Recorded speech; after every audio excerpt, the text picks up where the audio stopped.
Well, hello and thank you for coming. I've chosen to share with you this afternoon several selections from The Woman Warrior by Maxine Hong Kingston. It's one of my favorite books. I used it in my courses, and Maxine Hong Kingston is kind of the reigning queen of Asian American female writers. And the book came out in 1975 and was very widely received because it's so beautifully done. And it's not really a novel because the title of the book is The Woman Warrior, Memoirs of a Girlhood Among Ghosts. And I want to talk just a second about both of those things. The Woman Warrior is a very well-known legend in Chinese history. It began back in the 6th century, about the same time that Islam was getting going. And it tells the story of a woman who took her father's place in the military by disguising herself as a man. And she did that because her father couldn't do it, and the Chinese people, the Han people, had to be protected. And this legend grew into an institution in its own right, with songs and poetry and all kinds of new stories that kept growing up around the Woman Warrior. Just recently, Disney put out a film called Mulan. The Woman Warrior was Fa Mulan, and I didn't see the movie. I really should, since I think so much of this book. So that Woman Warrior legend weaves its way through her entire book of memoirs. And Memoirs of a Childhood Among Ghosts refers to the fact that the overseas Chinese referred to all people other than the Chinese as ghosts. So there was the newsboy ghost and the druggist ghost and the driver ghost and the wino ghost but there's one exception to that. The only people that the Chinese do not refer to as ghosts are the Japanese, because China and Japan has had a very long and contentious and at times brutal and vicious history. They are not ghosts. So anyway, at the very beginning of chapter 2, she introduces the Fa Mulan, Woman Warrior, just so gently. And as I say, it weaves its way through. When we Chinese girls listen to the adults' talk story, we learn that we failed if we grew up to be wives or slaves. We would be heroines, swordswomen. Even if she had to rage across all China, a swordswoman got even with anybody who hurt her family. Perhaps women were once so dangerous that they had to have their feet bound. It was a woman who invented the white crane boxing only 200 years ago. She was already an expert pole fighter, daughter of a teacher trained at the Shaolin Temple, where there lived an order of fighting monks. She was combing her hair one morning when a white crane alighted outside her window. She teased it with her pole, which it pushed aside with a soft brush of its wing. Amazed, she dashed outside and tried to knock the crane off its perch, and it snapped her pole in two. Recognizing the presence of a great power, she asked the spirit of the white crane if it would teach her to fight. It answered with a cry that the white crane boxers imitate to this day. Later, the bird returned as an old man and guided her boxing for many years. Thus, she gave the world a new martial art. This was one of the tamer, more modern stories, mere introduction. My mother told others that followed swordswomen through woods and palaces for years. Night after night, my mother would talk story until we fell asleep. I couldn't tell where the stories left off and the dreams began. Her voice was the voice of the heroines in my sleep. And on Sundays, from noon to midnight, we went to the movies at the Confucius Theater. We saw swordswomen jump over houses from a standstill. They didn't even need a running start.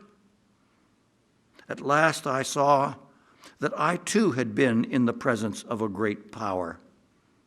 My mother talking story. After I grew up, I heard the chant of Fa Mulan, the girl who took her father's place in battle. Instantly, I remembered that as a child, I had followed my mother about the house, the two of us singing about how Fa Mulan fought gloriously and returned alive from war to settle in her village.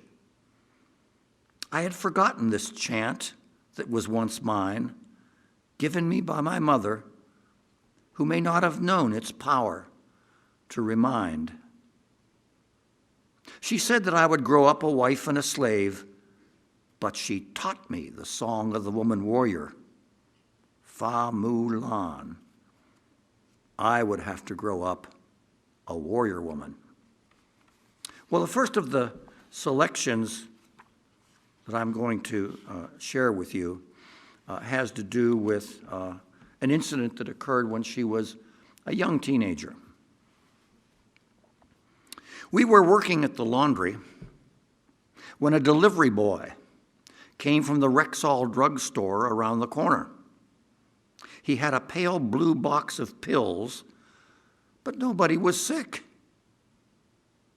Reading the label, we saw that it belonged to another Chinese family, Crazy Mary's family. "Not ours," said my father. He pointed out the name to the delivery ghost, who took the pills back. My mother muttered for an hour. Then her anger boiled over. "That ghost? That dead ghost? How dare he come to the wrong house?" She couldn't concentrate on her marking and pressing.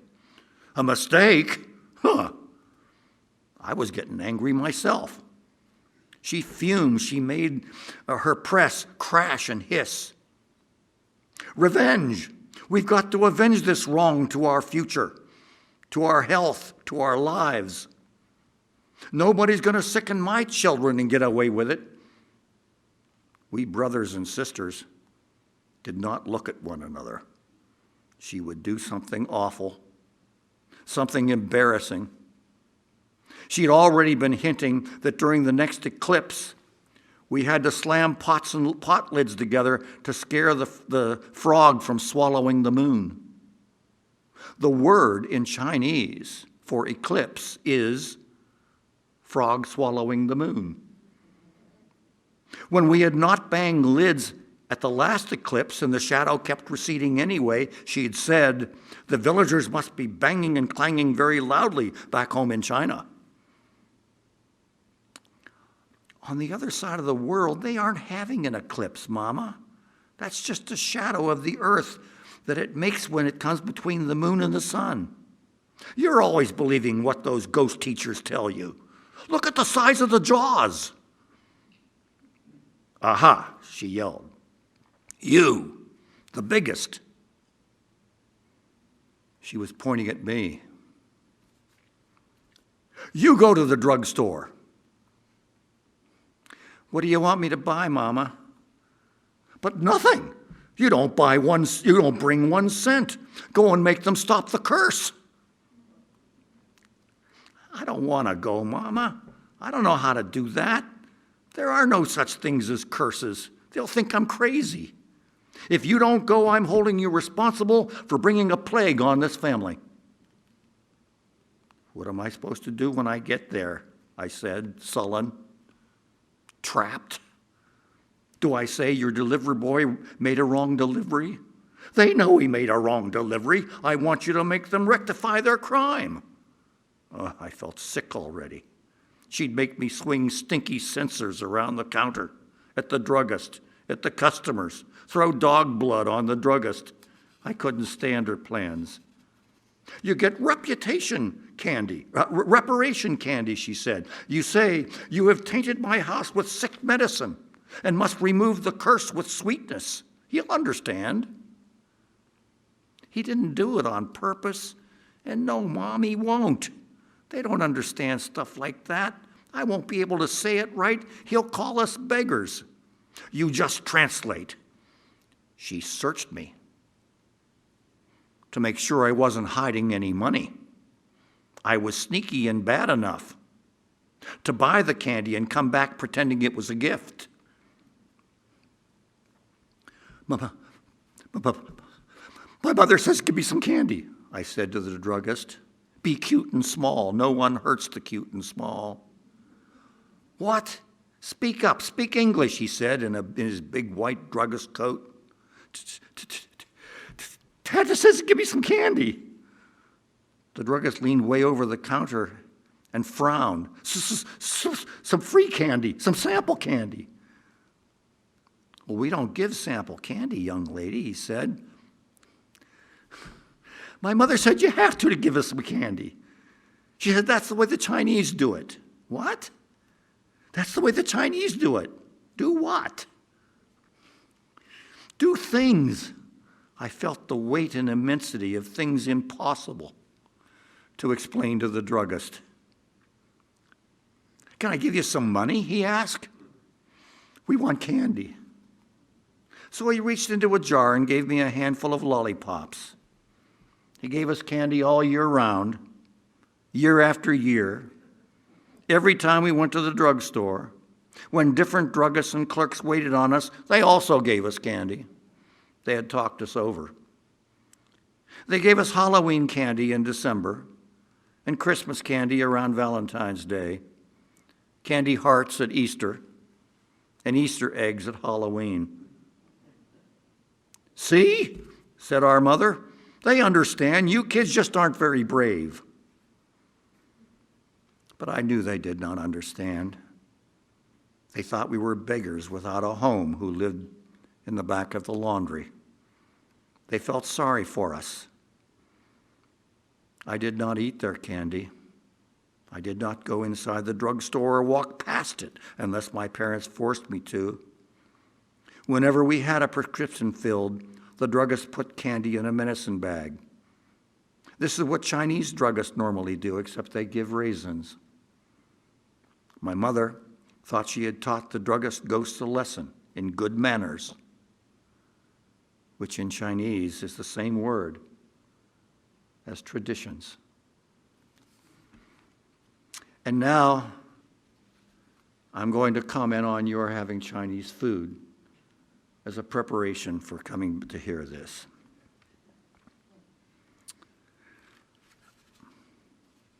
My mother has cooked for us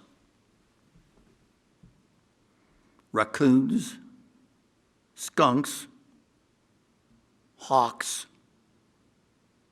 city pigeons, wild ducks, wild geese, black-skinned bantams, snakes, garden snails, turtles that crawled about the pantry floor and sometimes escaped under refrigerator or stove, catfish that swam in the bathtub.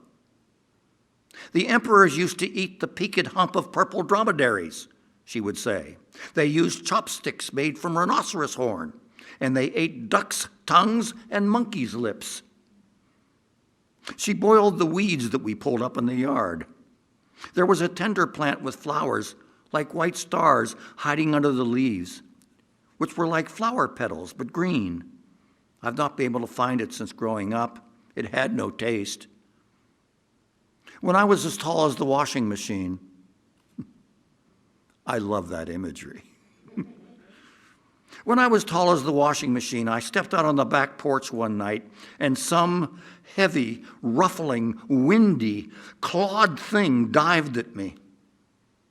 Even after getting chanted back to sensibility, I shook when I recalled that perched everywhere there were owls with great hunched shoulders and yellow scowls.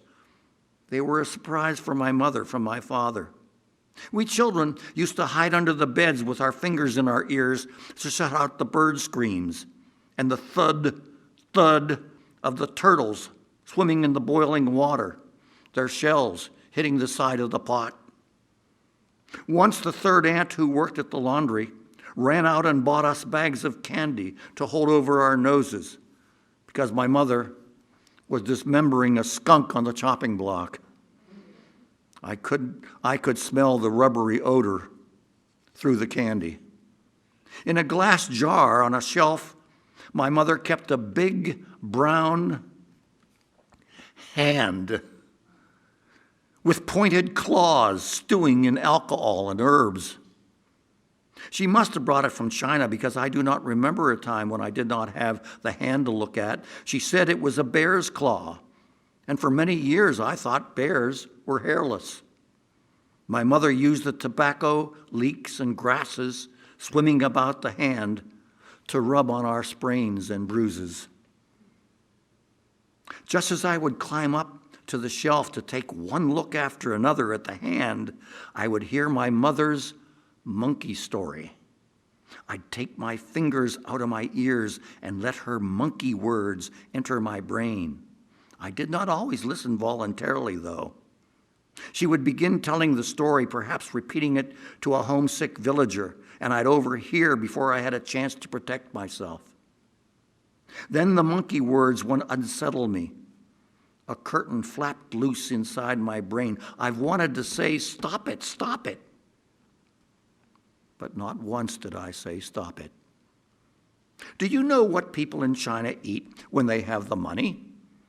My mother began. They buy into a monkey feast. The eaters sit around a thick wood table with a hole in the middle. Boys bring in the monkey at the end of a pole. Its neck is in a collar at the end of the pole, and it's screaming. Its hands are tied behind it. They clamp the monkey into the table. The whole table fits like another collar around its neck. Using a surgeon's saw, the cooks cut a clean line in a circle at the top of its head. To loosen the bone, they tap with a tiny hammer and wedge here and there with a silver pick.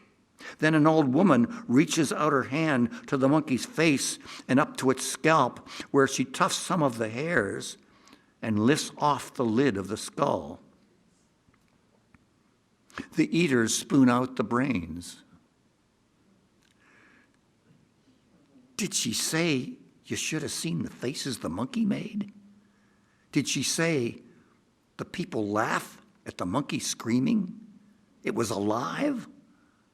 The curtain flaps close like merciful black wings. Eat! Eat! My mother would shout at our heads, bent over bowls, the blood pudding a wobble in the middle of the table. She had one rule to keep us safe from toadstools and such. If it tastes good, it's bad for you. If it tastes bad, it's good for you. We'd have to face 4- and 5-day-old leftovers until we ate it all. The squid eye would keep appearing at breakfast and dinner until eaten. Sometimes brown masses sat on every dish. I've seen revulsion on the faces of visitors who caught us while at meal. Have you eaten yet? The Chinese greet one another. Yes, I have, they answer, whether they have or not. And you? I would live on plastic. Well, and finally, she has a segment on a kind of a looking back over her American life within this Chinese family. My American life has been a disappointment. I got straight A's, Mama. Let me tell you the true story about a girl who saved her village, my mother would reply. I could not figure out what was my village. And it was important that I do something big and fine, or else my parents would sell me when we made our way back to China. In China, there were solutions for what to do with little girls who ate up food and threw tantrums. You can't eat straight A's. When one of my parents Or the emigrant villagers said, feeding girls is feeding cowbirds. I would thrash on the floor and scream so hard I couldn't talk. I couldn't stop. What's the matter with her? I don't know, bad, I guess. You know how girls are. There's no profit in raising girls. Better to raise geese than girls. I would hit her if she were mine, but then there's no use wasting all that discipline on a girl. When you raise girls, you're raising children for strangers. Stop that crying, my mother would yell. I'm going to hit you if you don't stop. Bad girl, stop. I'm going to remember never to hit or scold my children for crying, I thought, because then they'll only cry more. I'm not a bad girl, I would scream. I'm not a bad girl. I'm not a bad girl. I might as well have said, I'm not a girl. When you were little, all you had to say was, I'm not a bad girl, and you could make yourself cry, my mother says. Talk story about my childhood. I minded that the emigrant villagers shook their heads at my sister and me. One girl and another girl, they said, and made our parents ashamed to take us out together. The good part about my brothers being born was that people stopped saying, all girls. But I learned other grievances. Did you roll an egg on my face like that when I was born? Did you have a full month party for me? Did you turn on all the lights? Did you send my picture to grandmother? Why not? Because I'm a girl? Is that why not? Why didn't you teach me English? You like having me beaten up at school, don't you?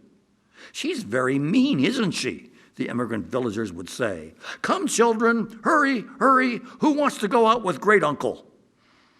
On Saturday mornings, my great uncle, the ex-river pirate, did the shopping. Get your coats, whoever's coming. I'm coming, wait for me. When he heard the girls' voices, he turned on us and roared, no girls,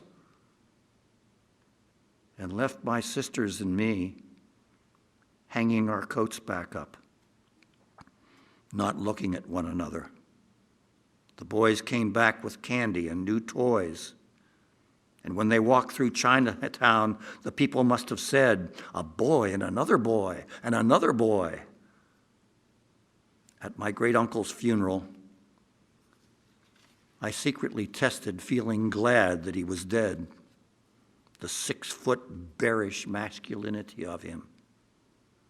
I went away to college, Berkeley in the 60s, and I studied, and I marched to change the world, but I did not turn into a boy.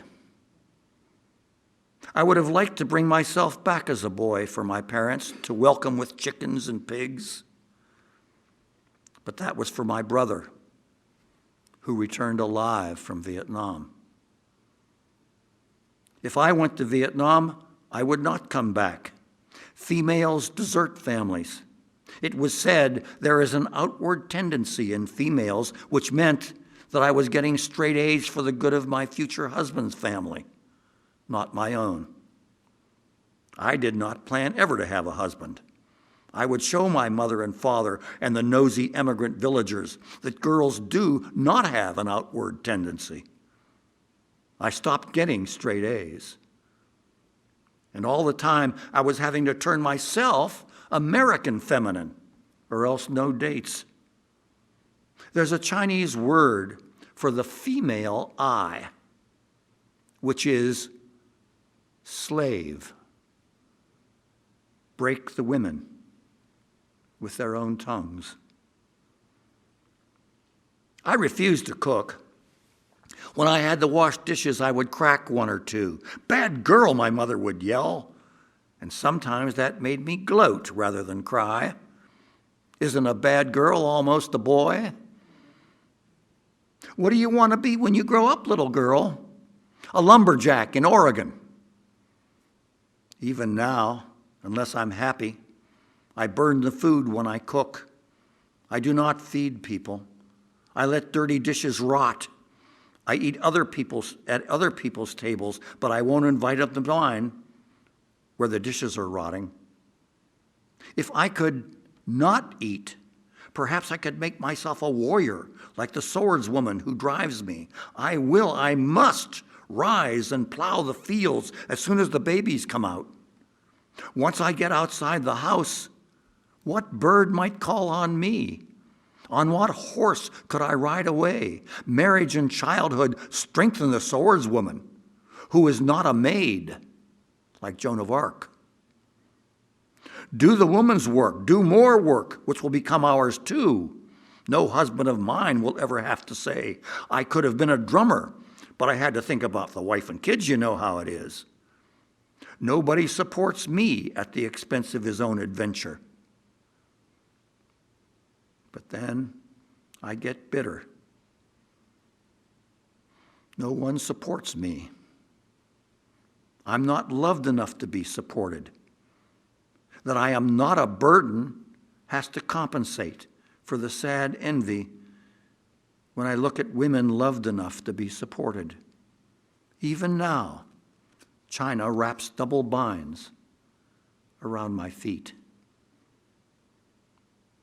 When urban renewal tore down my parents' laundry and paved over our slum for a parking lot, I only made up gun and knife fantasies. But I did nothing useful. From the fairy tales, I've learned exactly who the enemy are. I easily recognize them, business-suited in their modern American executive guise, each boss 2 feet taller than I am and impossible to meet eye to eye. I once worked at an art supply house that sold paints to artists. Order more of that nigger yellow, will you? The boss told me. Bright, isn't it? Nigger yellow.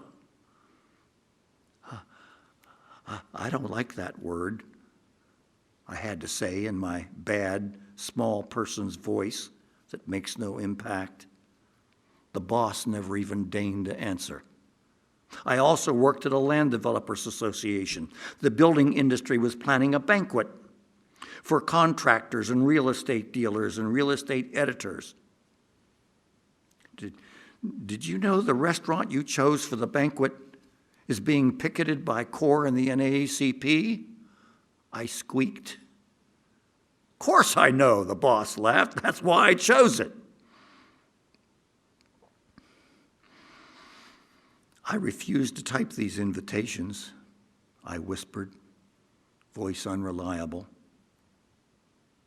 He leaned back in his leather chair, his bossy stomach opulent. He picked up his calendar and slowly circled a date. You'll be paid up to here. We'll mail you a check. If I took the sword which my hate must surely have forged out of the air and gutted him, I would have put color and wrinkles into his shirt. It's not just the stupid racists that I have to do something about, but the tyrants who, for whatever reason, can deny my family food and work. My job is my only land. To avenge my family, I'd have to storm across China to take back our farm from the communists. I'd have to rage across the United States to take back the laundry in New York and the one in California. Nobody in history has conquered united both North America and Asia. A descendant of 80 pole fighters, I ought to be able to set out confidently, march straight down our street and get going right now. There's work to do and ground to cover. Surely the 80 pole fighters, though unseen, would follow me and lead me and protect me, as is the wont of our ancestors. But it may be that they're resting happily in China, their spirits dispersed among the real Chinese, and they're not nudging me at all with their poles. I mustn't feel bad that I haven't done as well as the swordswomen did. After all, no bird called me.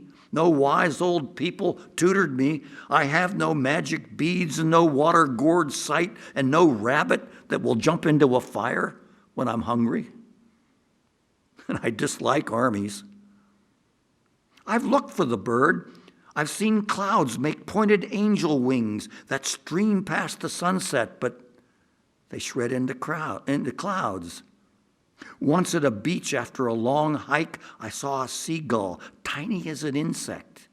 But when I jumped up to tell what miracle I saw, before I could get the words out, I understood that the bird was insect size because it was far away. My brain had momentarily lost its depth perception.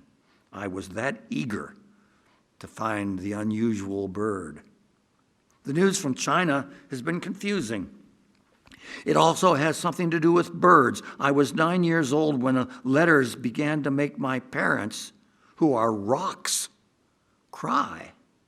My father screamed in his sleep. My mother wept and crumpled up the letters. She set fire to them page by page in the ashtray. But new letters came almost every day. The only letters they opened without fear were the ones with red borders, the holiday letters that mustn't contain bad news. The other letters said that my uncles were made to kneel on broken glass during their trials and had confessed to being landowners. Of course, the Chinese Revolution had occurred. Her mother came here in 1939, and 10 years later, the Chinese Revolution was occurring, and the result was many people died. My uncles were executed, and the aunt, whose thumbs were twisted off, drowned herself. Other aunts, mothers-in-law, cousins disappeared. Some suddenly began writing to us again from communes or from Hong Kong. They kept asking for money. The ones in communes got 4 ounces of fat and 1 cup of oil a week, they said. And they had to work from 4 a.m. to 9 p.m. They had to learn to do dances, waving red kerchiefs. They had to sing nonsense syllables. The communists gave axes to the old ladies and said, "Go kill yourselves, you're useless." If we overseas Chinese would just send money to the Communist Bank, our relatives said, they might get a percentage of it for themselves. The aunts in Hong Kong said to send money quickly because their children were begging on the sidewalks and mean people would put dirt into their bowls. My parents felt bad whether or not they sent money. Sometimes they got angry at their brothers and sisters for asking, and they would not simply ask, but they would have to talk story too. The revolutionaries had taken fourth aunt and uncle's store, house, and lands. They attacked the house and killed the grandfather and the oldest daughter. The grandmother escaped with the loose cash and did not return to help. Fourth aunt picked up her sons, one in each arm, and hid in the pig house where they slept that night in cotton clothes. The next day she found her husband, who had also miraculously escaped, and the two of them collected twigs and yams to sell while their children begged. Each morning they tied the faggots of twigs on each other's back, but nobody bought from them. They ate the yams and some of the children's rice, and finally fourth aunt saw what was wrong. "We have to shout, 'Fuel for sale,' or 'yams for sale,' she said. 'We can't just walk unobtrusively up and down the street.' 'You're right,' said my uncle. But he was shy, and he walked in back of her. 'Shout,' my aunt ordered. But he could not. 'They think we're carrying these sticks home for our own fire,' she said. 'Shout!' They walked about miserably, silently, until sundown, neither of them able to advertise themselves. Fourth aunt, an orphan since age 10, mean as my mother, threw her bundle down at his feet and scolded fourth uncle. 'Starving to death? His family and children starving to death, and he's too damn shy to raise his voice?' She left him standing by himself and afraid to return empty-handed to her. He sat under a tree to think, and then spotted a pair of nesting doves. Dumping his bag of yams, he climbed up and caught the birds. But that was when the communists trapped him in the tree. They criticized him for selfishly taking food for his own family, and they killed him, leaving his body in the tree as an example. They took the birds to a commune kitchen to be shared. It's confusing that my family was not the poor to be championed. They were executed like the barons in the stories, but they were not barons. It's confusing that the two doves tricked us. What fighting and killing I have seen have not been glorious, but slum grubby. I fought the most during junior high school, and I always cried. Fights are confusing as to who has won. The corpses I have seen had been rolled and dumped, sad little dirty bodies covered with a police khaki blanket. My mother locked her children in the house so we couldn't look at dead slum people. But at the news of a body, I would find a way to get out. I had to learn about dying if I wanted to become a swordswoman. Once there was an Asian man stabbed next door, words on cloth pinned to his corpse. And when the police came round asking questions, my father said, "No read Japanese words, me Chinese." I've also looked for old people who could be my gurus. A medium with red hair told me that a girl who died in a far country follows me wherever I go. This spirit can help me if I acknowledge her, she said. Between the headline and the heart line in my right palm, she said, I have a mystic cross. I could become a medium myself, but I don't want to be a medium. I don't want to be a crank taking offerings in a wicker plate from a frightened audience who one after another asks spirits how to raise rent money, how to cure their coughs and their skin disease, how to find a job. And martial arts are for unsure little boys kicking away under fluorescent lamps. I live now where there are Chinese and Japanese, but no immigrants from my own village looking at me as though I had failed them. When she married, she and her husband moved to Hawaii, where indeed there are many Japanese and Chinese. Living among one's own immigrant villagers can give a good Chinese, far from China, glory in a place. That old busboy is really a swordsman, we whisper as he goes by. He's a swordsman who's killed 50. He has a tong axe in his closet. But I'm useless. One more girl who couldn't be sold. When I visit my family now, I wrap my American successes around me like a private shawl. I am worthy of eating the food. From afar, I can believe my family loves me fundamentally. They only say, when fishing for treasures in the flood, be careful not to pull in any girls, because that's what one says about daughters. But I watched such words come out of my own mother's and father's mouths. I looked at their ink drawing of poor people snagging their neighbor's flottage with long flood hooks and pushing the girl babies on down the river. And I had to get out a hating range. I read in an anthropology book that the Chinese say girls are necessary too. But I've never heard the Chinese I know make this concession. Perhaps it was a saying in another village, but I refuse to shy my way anymore through our Chinatown, which tasks me with the old sayings and stories. The swordswomen and I are not so dissimilar. May my people understand the resemblance soon so that I can return to them. What we have in common are the words at our backs. The ideographs for revenge are report a crime and report to 5 families.